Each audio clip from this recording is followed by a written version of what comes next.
बिस्मिल्लाहिर्रहमानिर्रहीम। प्रोफेसर अजीज़ लगोरी। आज मुझे कॉल आई थी डॉक्टर मलिक इमरान महमूद की, और उन्होंने मुझे बताया कि आज शाम की मेरी फ़्लाइट है, मैं यूएस से जा रहा हूँ। तो और मलिक इमरान महमूद ने मुझे ये भी बताया, डॉक्टर साहब ने। अच्छा, ये डॉक्टर मलिक इमरान महमूद हैं, ये पीएचडी डॉक्टर हैं माशाल्लाह, और इन्होंने एग्रीकल्चर में पीएचडी की हुई है, और आखिरी सेमेस्टर इन्होंने यूएसए से किया था।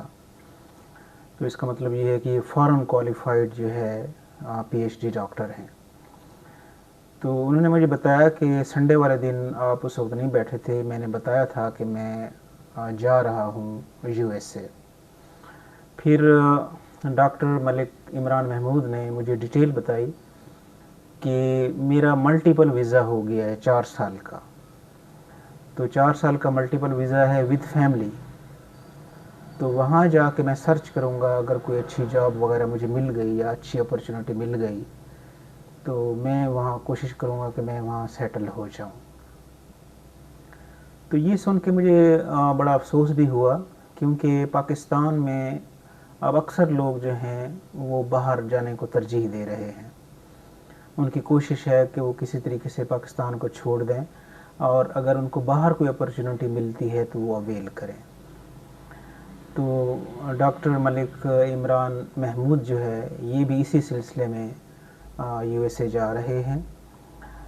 इनका फैमिली वीज़ा भी साथ है, लेकिन फ़िलहाल ये अपने बेटे के साथ जा रहे हैं, और इन्होंने मुझे बताया कि अगर हालात पॉजिटिव हुए तो फिर मैं बाकी फैमिली को भी बुला लूँगा।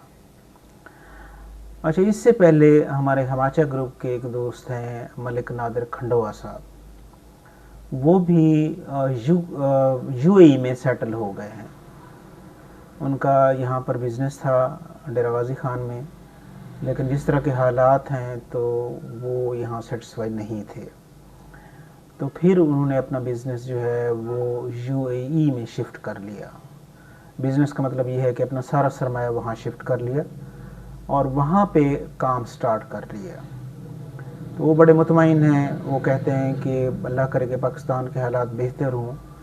तो कौन होता है जो पाकिस्तान को छोड़ के जाना चाहता है या बीवी बच्चों को छोड़ के जाना चाहता है। और मलिक नादिर खंडोवा जो है उसके माशाल्लाह प्यारे प्यारे बच्चे भी हैं, मैरिड है वो बच्चे उसके यहाँ पर हैं, और वो ख़ुद जो है वो यूएई में है, और अक्सर आता है ईद के मौके पे या कोई छुट्टी वगैरह मिल जाए तो फिर वो आता है। छुट्टी का तो खैर कोई मसला नहीं, क्योंकि उसका अपना कारोबार है, छुट्टी उसने किससे लेनी है। लेकिन ज़ाहिर है वहाँ पे जो उसकी असाइनमेंट है, जो कारोबार वो कर रहा है, वहाँ पे उसकी सुपरविज़न ज़रूरी है। तो इसलिए वो कोशिश करता है कि ज़्यादा टाइम वो वहाँ पर रहे। अब ये मैंने 2 मिसालें आपको इसलिए दी हैं कि जिसको भी मौका मिलता है वो पाकिस्तान को छोड़ के चला जाता है, क्योंकि पाकिस्तान में ना सिक्योरिटी की पोजीशन कोई अच्छी है, यानी यहाँ पर कोई पता नहीं कि किस वक्त आपको रास्ते में डाकू मिल जाएं, आपको रास्ते में मोबाइल खींचने वाले मिल जाएं, आपको रास्ते में मोटरसाइकिल खींचने वाले मिल जाएं। और इसके अलावा पाकिस्तान में दूसरा बड़ा मसला है, वो ये है कि यहाँ पे महंगाई बहुत ज़्यादा है। अब इतनी महंगाई हो गई है कि आदमी अफोर्ड नहीं कर सकता, क्योंकि बिजली के जो बिल हैं वो इतने ज़्यादा हैं कि वो भी आम आदमी की जो एक रेंज है उससे बहुत ज़्यादा है। आम आदमी जो है वो एसी चलाने का, एयर कंडीशन चलाने का सोच भी नहीं सकता। आम आदमी जो है वो फ्रूट खाने का भी नहीं सोच सकता, यानी फ्रूट इतने महंगे हैं, बाकी चीज़ें इतनी महंगी हैं कि जिनका गुज़र बसर पहले 20-30 हज़ार में होता था, अब 1 लाख में भी नहीं होता। यानी हर चीज़ के रेट डबल और ट्रिपल हो गए हैं। तो जब इस तरह के हालात होंगे तो ज़ाहिर है फिर लोग प्रेफरेंस देते हैं कि वो पाकिस्तान में जो मेहनत कर रहे हैं, तो यही मेहनत अगर वो बाहर जाकर करें तो उनको डॉलर की शक्ल में मुआवजा मिलेगा, उनको रियाल की शक्ल में मुआवजा मिलेगा, उनको दिरहम की शक्ल में मुआवजा मिलेगा, और उनकी करेंसी की वैल्यू जो बहुत ज़्यादा है। इसलिए अब अक्सर लोग जो हैं वो आहिस्ता आहिस्ता कोशिश कर रहे हैं कि जिसको कोई अपॉर्चुनिटी मिलती है तो वो पाकिस्तान को छोड़ के बाहर जाते हैं। और पाकिस्तान में अब जो पाकिस्तान की क्रीम है या जो काम करने वाले लोग हैं वो आहिस्ता आहिस्ता यहाँ से शिफ्ट होते जा रहे हैं। तो मेरी हुकूमत पाकिस्तान से दरख्वास्त है कि खुदा के लिए पाकिस्तान में जो महंगाई है उसको कंट्रोल करना चाहिए।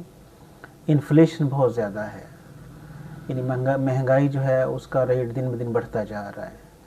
आज अगर आपको एक चीज़ जो है वो, मैं मिसाल दे रहा हूँ, 100 रुपये किलो मिलेगी तो कल आप पूछेंगे तो उसका रेट जो है वो 150 रुपये किलो होगा, फिर 200 रुपये किलो होगा, और कोई चेक एंड बैलेंस नहीं है।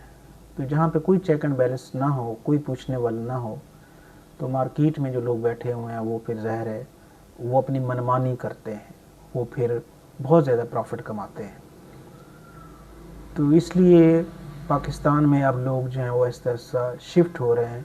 कोई यूएई से शिफ्ट हो रहा है और कोई यूएसए शिफ्ट हो रहा है। तो मेरी ख्वाहिश है कि पाकिस्तानी लोग पाकिस्तान में रहें और यहाँ मेहनत करें, पाकिस्तान की तरक्की के लिए मेहनत करें। लेकिन वो कैसे करें जब उनको यहाँ पे कोई अपॉर्चुनिटी ही नहीं होगी।